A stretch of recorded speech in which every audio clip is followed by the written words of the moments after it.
Hello, Business of Charleston. I have here with me Miss Renée Fleuranges-Valdes. She is Wonderful. a wonderful, wonderful, awesome, sweet lady that we met through our journey, me and Nicole. And Nicole's not here with me for this interview, but she wanted to be here so much, but she had to work. But we met Miss Renee with her fiber art artistry. Well, you all know is Breast Cancer Awareness month of October. And she has a powerful story, not only to share her own personal story, but also two of her mothers. And so, Miss Renee, thank you again for doing this with us. You're quite welcome. You're quite welcome, and thank you for having me. Um, Cancer is one of those things that I don't think you can talk to anyone who hasn't been touched by it in some form or fashion, whether themselves, a loved one, a dear friend. It's unfortunately so prevalent that sometimes you really have to wonder, what is going on? And I read an article, but you do have to wonder because it touches so many lives. And as you say, you just don't know Mhm. when you speak with someone what's under the covers. Yeah. As I mentioned in our brief chat earlier, my mother was a breast cancer survivor. The first time she was diagnosed, I was young. And I don't think it really hit me. What it did, though, was scare me because a few years before she was diagnosed, I'll never forget, I know exactly where she was and where I was when my father came into the hallway because she was actually on a ladder changing a light bulb and I was sitting on the steps. And he told her that her best friend, he had just gotten a call, her best friend had just passed from breast cancer. So my mother was devastated, almost fell off that ladder. But that's the image that came to me the first time my mother was diagnosed. And I was scared because all I could think about was losing her. It wasn't the cancer, because I really it didn't hit me how devastating cancer could be, but it was that something could take my mother. That was the scariest as a small child, right? That you can lose your mother. And so at that point, I began sort of listening a little closer to the stories, when they came back from the doctor, when they decided on her treatment, right? Because what is this thing? Well, luckily, I say all the time, knock on wood, she made it through that first time. The second time is about 10 years later, again, breast cancer in the other breast. And so a little older, I was actually in high school. I was able to at least now comprehend that, well, that's okay. She's going to be okay. They're just going to take a small piece of her breast out like they did the last time, and everything will be great. The third time, now in college, 5 years later, it was very scary because can they take more away? And it had advanced further. And so she debated what treatment she was going to do. She didn't want chemo, so she went through radiation. And I never forget the story of how painful her skin was from being fried from the radiation. My father would share it with my sisters and I when my mother wasn't in the room because she did not want to talk about it. And he would remind us that, if we hug her, we kiss her, and I'm the youngest of four. So I was in college, so my other sisters were, all grown women, but just to be mindful that she was extremely tender. Well, very happy again to say that she came through that. And it was years, many years before she suffered again. Unfortunately, this time she had Alzheimer's, and I was her primary caregiver. And the oncologist said to me, she has no idea what she's going through. So we are going to leave it to you as a healthcare proxy to make the decision on treatment. But I would recommend taking her breast. How do you, as a woman, how do you make that decision to take another woman's breast? I was devastated. Walked out of that office. I couldn't make the decision then. I walked out of the office with my mother, got on the phone and called my sisters and said, we have to talk. Um, Intellectually, I knew it was the right thing to do. Emotionally, I was a wreck. But we sat down and we prayed, and we knew that if we wanted her to remain with us, then we had to make that decision. And when your parents or when your loved ones has Alzheimer's, you lose them many times over. And so we knew that she would have no clue, but it didn't matter to us that she'd have no clue because we'd still have her. Mhm. And so we made that decision. I stayed in the hospital with her for a week. My sisters wanted to send me home, but no. And she would not have normally had to stay in the hospital, but because she had Alzheimer's, they needed to make sure that she had 24-hour watch. And many times I slept in the chair by her bed, and I would they put a drain in when they remove your breast, and it's a bulb, like a suction ball. And I would fall asleep with my hand on the ball because the scare was that she would yank it out. Mm. And again, not knowing. And many times during the course of that week, I would be awoken to my mother trying to pull my hand away, trying to get at this ball. It's just something. My mother was never violent.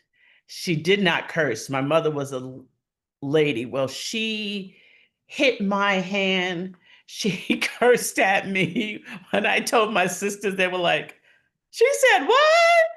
But because she wanted it out. Mhm.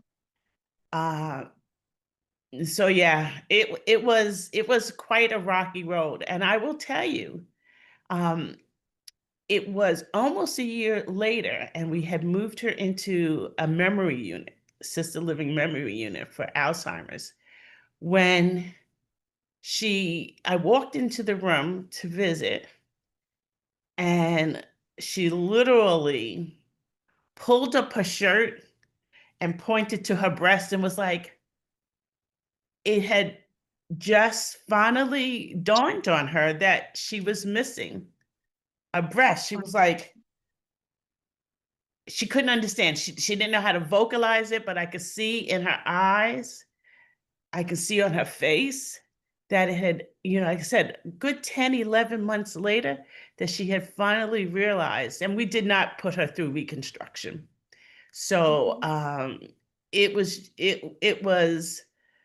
it was heartening to feel that, here as a woman, um, she went 9 months, 10 months without realizing that she had lost a breast. And now all of a sudden she was quite upset because it was gone. So you can imagine the sort of trauma that as a child, no matter what age, because I said I was an adult, to have my own children by this time, um, to have to see your mother go through that. So when I retired, now, so my mother, that was 2013 when we decided to take a breast. And 2019, I retired in June. I put my house on the market. And the last week of August, I said to my husband, I have my, yearly mammogram tomorrow. I want to see all my doctors because we were leaving New York and moving to South Carolina. So I wanted to see all my doctors, beforehand so that I can make sure everything was in that. So I said, I know the movers are coming tomorrow to start packing the house up, but doesn't matter. I'm having a mammogram, it's 10, 15 minutes. I'll be home in no time. Just have them start in the kitchen. Well, nowhere, nowhere. And remember, breast cancer now in the family, very familiar with it. So I have been doing my routine checkups. I never miss my mammogram. I would self-examine. And when the nurse came in after I had dressed and said, the radiologist would like to speak with you, I knew exactly what it was. Because typically, by the time you changed, they had read the doctor that had read the films, and they tell you, see you next year, Mrs. Valdez. You'll get your letter in the mail. Well, um, that was not the case. So I walked in to his office, and to hear that he saw something, um, and he was suggesting that I speak with an oncologist, I was floored. I would be homeless in 3 days. I was moving from New York to South Carolina where I knew no one. This was a Friday morning, and I find out I have cancer, breast cancer. So luckily, my primary is, and she got on the phone, and I had an appointment first thing Monday morning. Long story short, it was not stage 0 as they thought. It was stage 2, aggressive, and they had to deal with it right away. She said, you can move out your house tomorrow, but before you move to South Carolina, we should deal with it. She said, unless you want to get down there. I'm like, no, no one's touching me down there. I don't know. So we closed and flew right back. And I had my surgery. I was lumpectomy. I am now, this October will be 6 years cancer free. I was fortunate enough to come down here and find wonderful doctors. Again, my primary and oncologist in New York, they sent me down here with every record, every health record, every slide. They gave me 3 names of oncologists to see down here, and I was able to do my radiation here in South Carolina. But 6 years, and again, I'm going to knock on wood because it was amazing. It was quite a journey, quite a journey. And for me, um,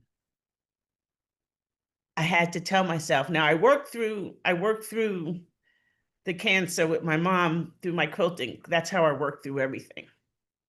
And so I had to add myself to my mom's piece because I said to her, well, you got through it, and we're going to get through this one together. You may not be sitting next to me holding my hand, but I know you're here. Cancer has touched our family in all shapes or forms. My Mhm. husband is a cancer survivor, two types. Uh, my father, he passed, but he didn't pass from his cancer. I have a sister. I was just chatting with someone about her this morning, who passed. She passed from cancer, but she told when she was diagnosed, she said, "I'm going nowhere. My daughter's getting married in 9 months. I will Mhm. be at that wedding." And she had stage 4. Now, she had been caring for her husband who was sick, and she ignored her own signs. And so when they found it, it was stage 4, and it was throughout her body, but she was like, "God will keep me here for Noel's wedding." Mhm. And he did. 5 weeks after, on my birthday, but 5 weeks after her daughter got married, she finally said, "Okay, I'm tired." And she went. Right. So cancer, you just never, ever know what someone's going through with anything. But as I said, so many people are touched with all forms of cancer that, um, I think it's almost rare for someone not to know someone who has been affected. What words of wisdom would you share with other people that may be facing a similar situation? They may be a caretaker or they may themselves be experiencing. Well, I'm a faith-based person. So, um, and actually, right now, I have a friend, a good friend, going through her own cancer um, story, and what we talk about is just that. Um, you know, put it in his hands. Mm, Let him carry you. We don't understand. People say it's cliche, but ours is not, to question why. mhm, Because he has a plan. And as hard as it can be to walk that road, to go through the treatments, as my girlfriend this morning was talking about, to be hooked up to a machine and have that stuff drip in you for an hour, right? Every month. Um, it's it's debilitating, right? But as always say, we take one day at a time. We put one foot in front of the other. If you need to cry, cry. mm, I'm one of those who believes in um, wearing my emotions on my sleeve. Right? If he didn't want me to have them, he wouldn't give them to me. mhm. And so put it in his hands. But as you say, live your life. You don't know what the outcome is going to be. Don't shut down. Don't shut out. Take whatever help is offered, and the rest is up to God. Were there any were there any other outlets too as well that you used? Like, did you go to any support groups that you found useful, or did you just focus on your relationship with God to help you cope through it? Mostly my relationship with God. I did not use support groups. And I think that's something that, um, if it happened today, I probably would. But for me, my support is my art. Mm, So like I said, I have a piece that I say is filled with salt because it's all my tears. Um, when I when we put my mom, I have two pieces that I say I call salty. When we had to put my mom in assisted living, which we knew she wanted to be home. Um, it's filled with tears. That's how I work things out. And I had the piece when we had to take her breast, um, filled with salt because I just cried myself out as I created the piece. I think tears are very consoling. Many people say they're going to tough it out. I think maybe one of the reasons why my blood pressure has always historically been low is because I don't hold it in. Like I say, I wear my emotions on my sleeve. I try not to stress myself out. I may stress out for 10, 15 minutes and then I have to let it go. Right. And so, if you're going through it or if you're helping someone else go through it, lean on God, number one. Mhm.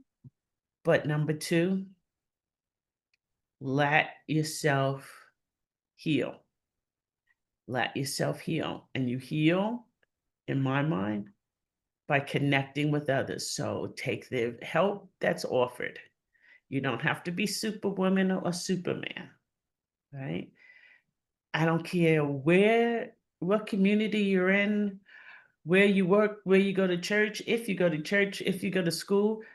I guarantee you, if people understand what you're going through, someone will raise their hand and offer you help. Um, One of the conversations with my oncologist, I had just met this woman, right? Because I had cancer, but I shared with her a shortened version, of my mom's journey. And so she asked me, well, have you or your mother, were you ever genetically tested?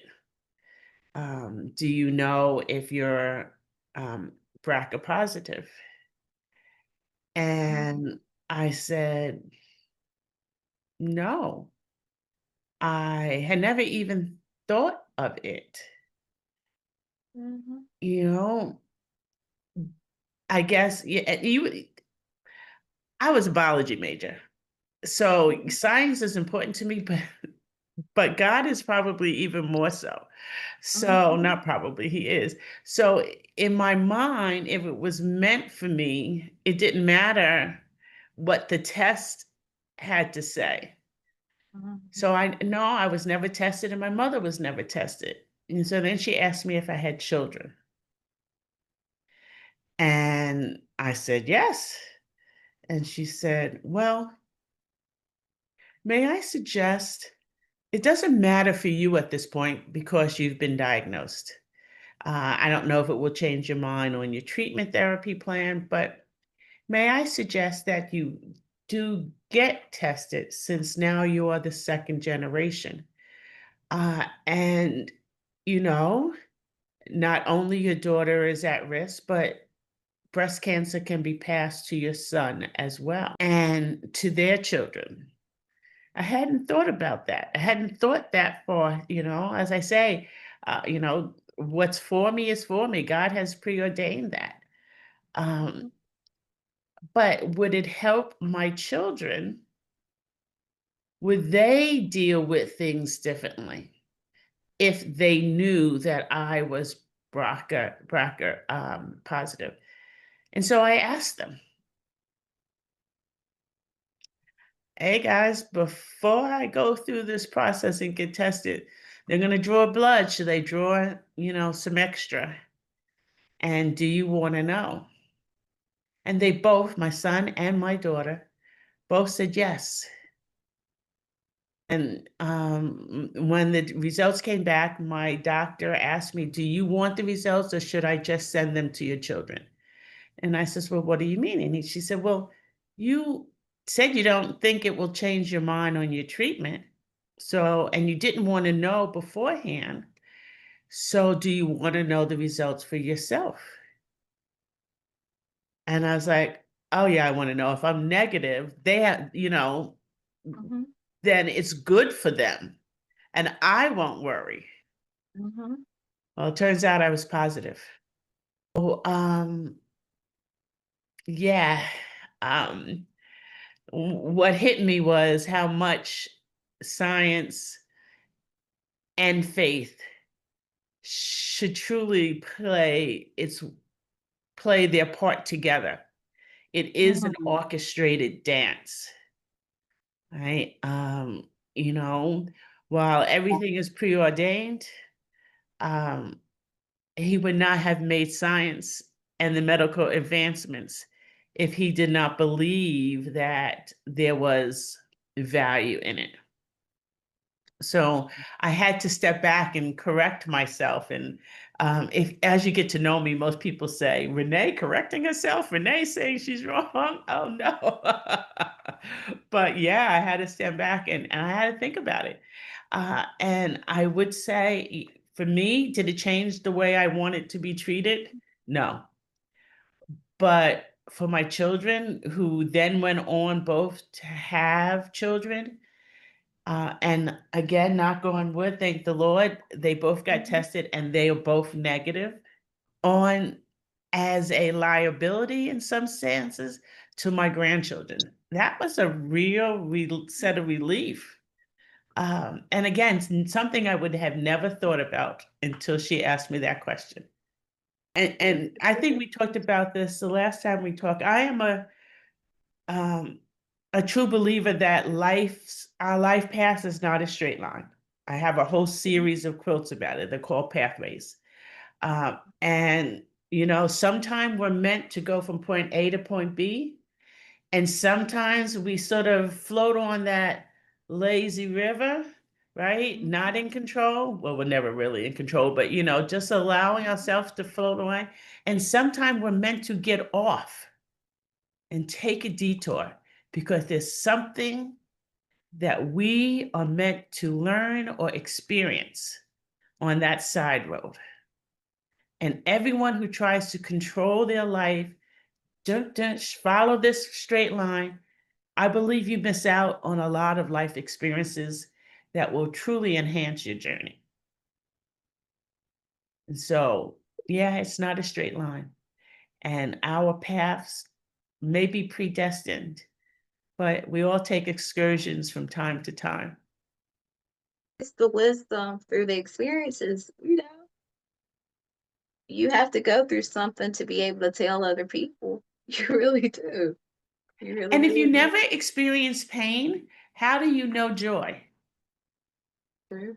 Yeah. Because a lot of people are living joy, but life has been so great that they don't know it. Mhm. All right. And once you experience pain, you know when joy is there. It really is. Mhm. It really is.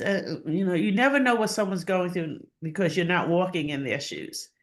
But, Mhm. being open, to their experiences and respecting their choice, and being there to support them when they reach out their hand. I think that's what life is about, and that's what makes us human. Yes. Yes. And I remember when I first met you with Nicole, you talked about how your son was instrumental in pushing you in your artwork. And I remember that stood out for me, how you were able to take something so painful and repurpose it to something so beautiful. My son, he constantly, no matter, I think we all have someone in our life who plays that role. So, when it was first with the quilting, to stop making it and, giving it away only, not don't give gifts, but, it is a gift. And, people would be interested in purchasing. I was like, really? So yeah, he did push me. Um, as he was very vocal in me writing down the stories that um, are the genesis of my art. So all of my art I do storytelling art. I don't do abstract. Um, and a lot of people look at my art and think it's pretty and it's meaningless, but no, my mother's silhouette, poised, as she is, um, graceful as she is, that silhouette came as she stood in that doorway, telling me to take her home. She did not want to be in assisted living.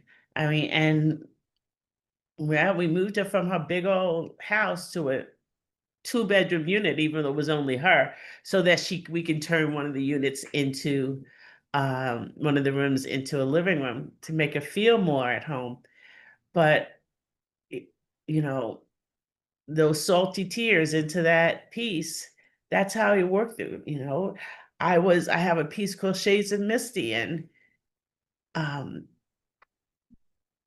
skin tones, we all come in different skin tones. Mhm. Uh, and when I first told my son each of their women's names, he was like, "What do you mean?" And I said, "Yeah, they called me High Yella as a child, but there's barely passing High Yella, light skinned, and brown girl. There are four pieces, four women on that, four ballerinas on that piece. And did you know they used to tell me that I wasn't my father's child Mm. because my father is brown skin, my mother is brown skin, so I must have been brought by the milkman." And again, did you write that down, Ma? You know.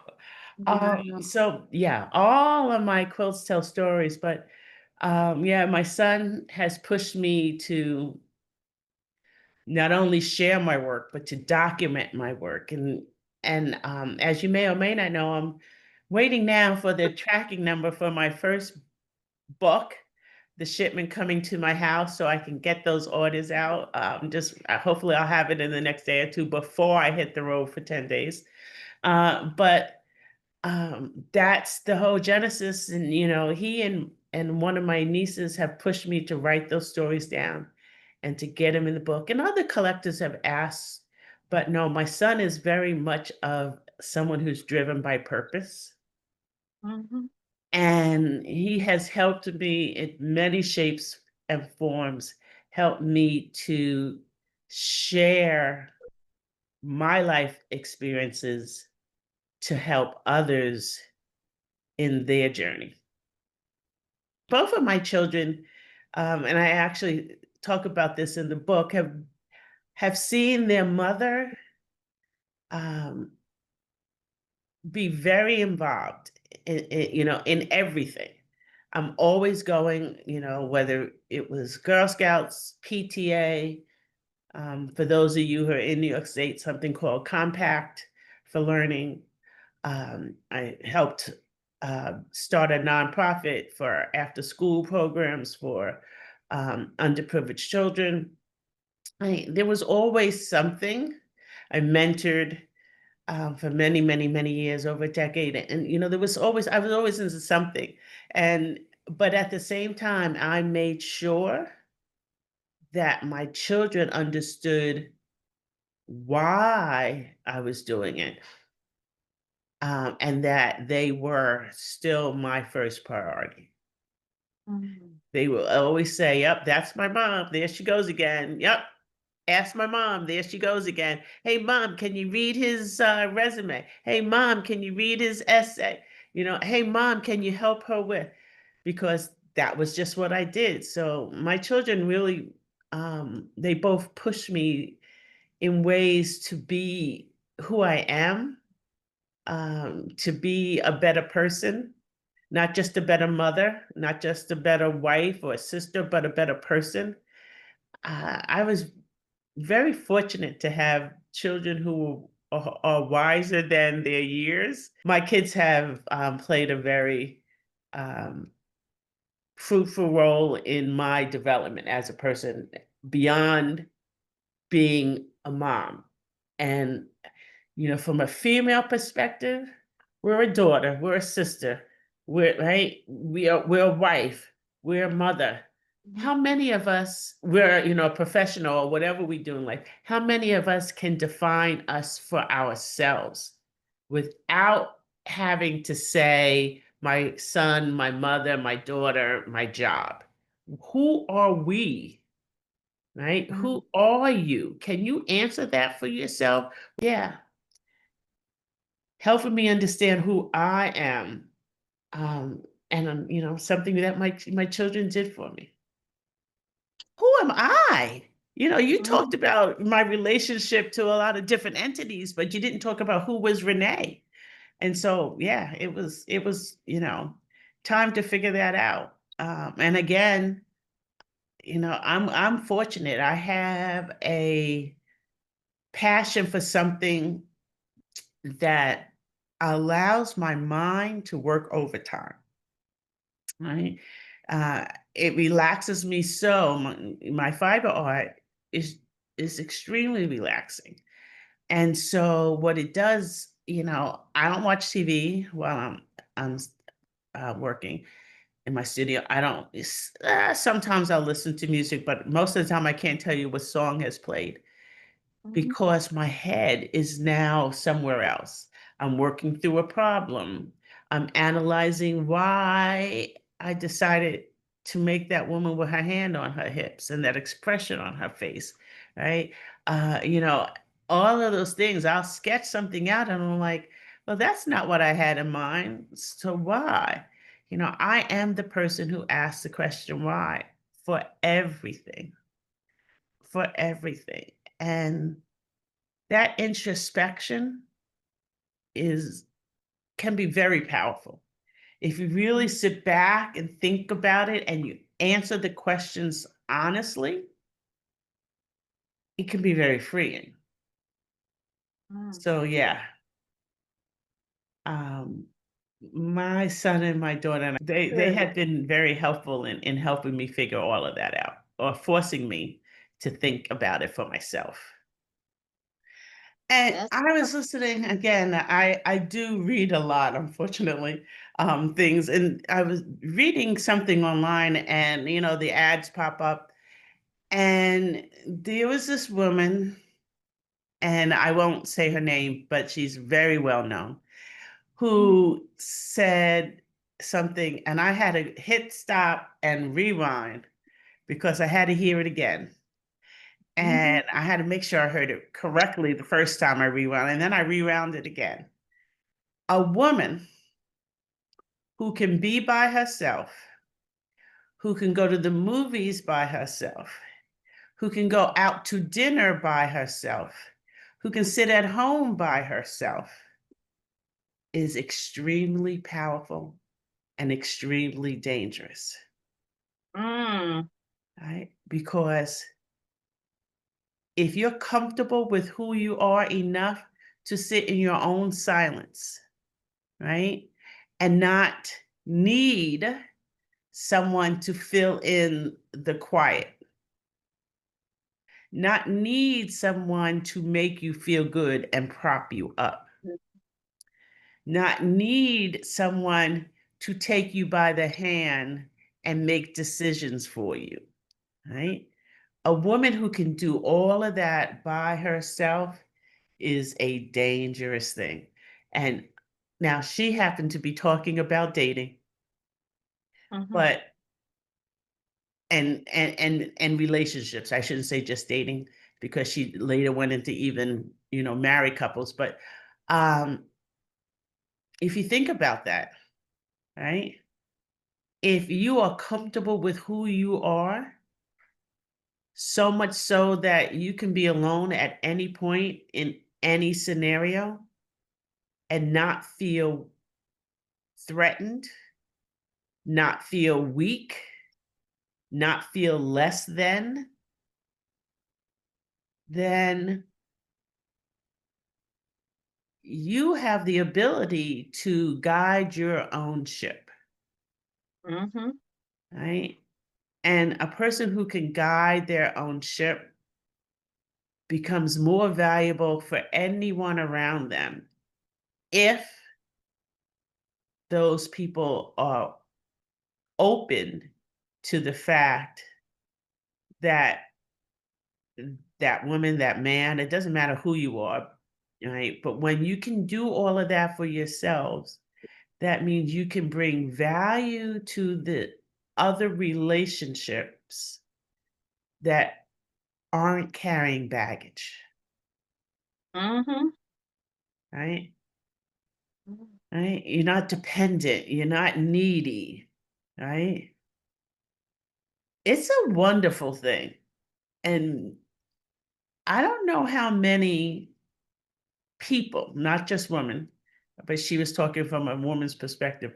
I don't know how many people can say, uh, yeah, I feel comfortable in all of those scenarios, right? A lot of them look at that as an escape from their other things. Oh, I just need, a night to myself, or, I'd sit here with my glass of wine, but to value it in for itself and not for that escape, for it to be your norm if you so Mhm. choose.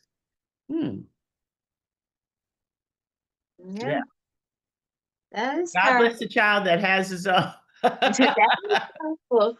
Because you putting yourself in a situation that you can take the risk, like you won't ever have to settle. You won't have to strive for other people because you're comfortable with decisions you make and comfortable, you're comfortable to take that risk. You're comfortable with yourself. That's right. When I said it, that pivotal moment in my life where I had retired, I had decided to move, 800 miles away from home, the home. I lived on the same block for all 60 years of my life. I born, got married, and moved across the street. All right. Wow. In a small town, right? And moving, as I say, 800 miles to a town where I knew no one, right? My husband and I were moving together, yes, but my diagnosis came in the middle of all of that upheaval. Retired, sell my home, moving, right? And then to be blocked with cancer. And I think one of the reasons why I was able to just sit back calmly and, yes, I had to get past the emotion, but deal with it was the fact that, you know what? My head was clear. I had no regrets. I was comfortable in who I was. And I knew, thanks to the Lord above, that, you know what? I could get through this as well. I didn't need to depend on anyone else for that. He and I together. I know that's right. That was a lot of change. I'm glad you wrote a book about change. I had no idea you stay the same. Oh my goodness. Moved across the street. Wow. Well, I went away to college and, we had a year or two in an apartment. But yeah, basically, if you look at 60 years, I, people say, where have you lived? Oh, 413 and 420 Homestead Avenue. Wow.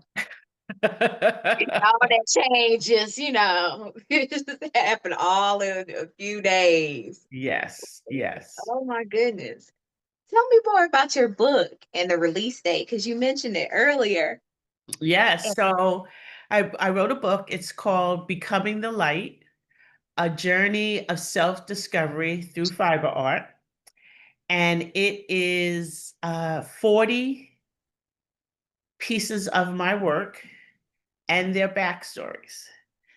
And through those stories, I sort of share with my readers a view on who I am, some of the dark times of my life and how I got through them, how I have um, decided to step out.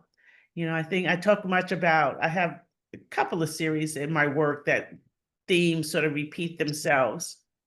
So how I taken off my emotional mask, a mask that I used to hide me under and only keep it for myself, and sort of being true to who I am, and being intentional about being me and not trying to fit in somebody else's definition of who I am.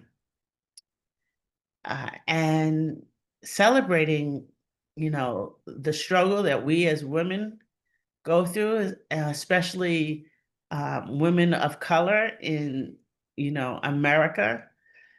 And so all of that comes out in my work.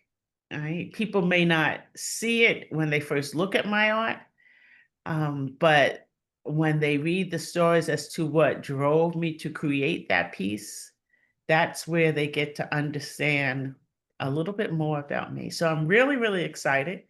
But you can pre-order it.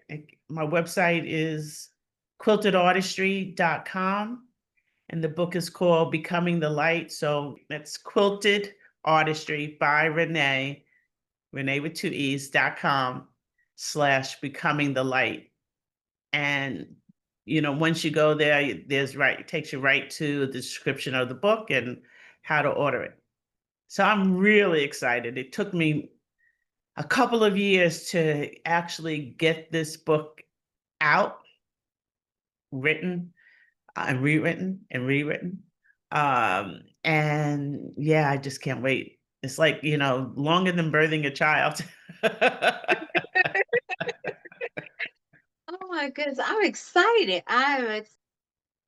Yes, yes, I'm yes. excited to read this book. If it's anything like the story you just shared with me, oh my goodness.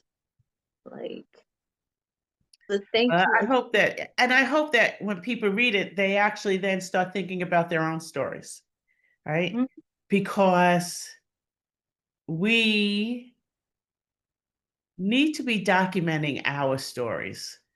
We have a lot of power, wisdom, mhm, insight, and yes, we can tell it to our children.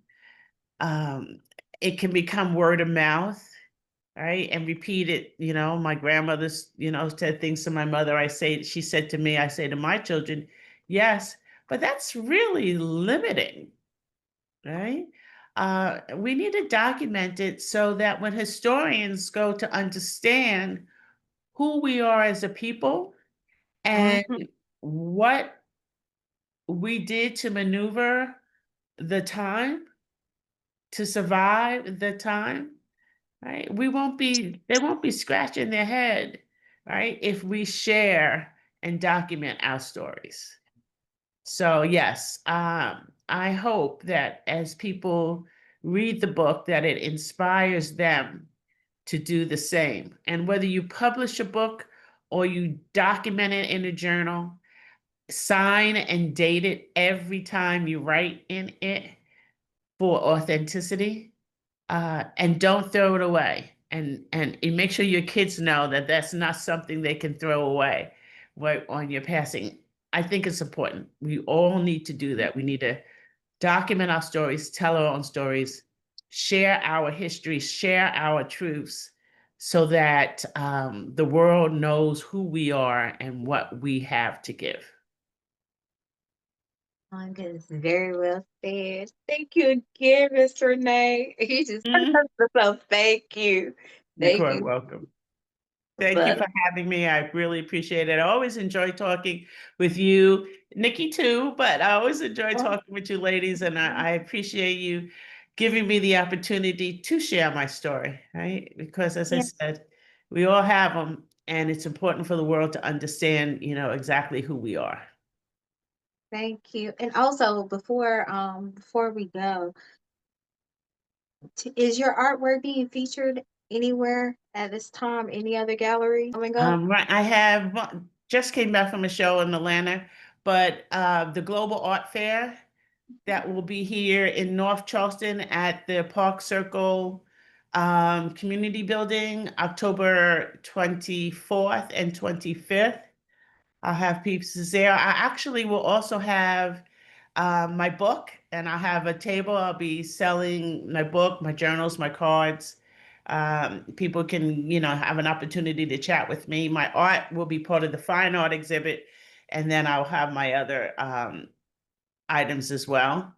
And then, oh, well, Mosher, I have pieces that were to be on display in Mosier at the City Gallery in downtown Charleston, but it did not open because the construction and renovation of the building was not complete. But November, the exhibit will go up, and I have a piece in there as well. Awesome, Miss Renee. I'm excited. It's being featured as fine art. I'm excited for it. It's just that's awesome. That's awesome. Oh, there is one other thing. And I unfortunately, the way the camera's set up, I can't show you, but I'm a part of a group of African American art quilters from we're all over the country. It's a virtual group. We gather twice a month via Zoom. But I don't know if you know Zanzina Dunning from the ZD Experience here Yes, ma'am. I've heard of that. Yes.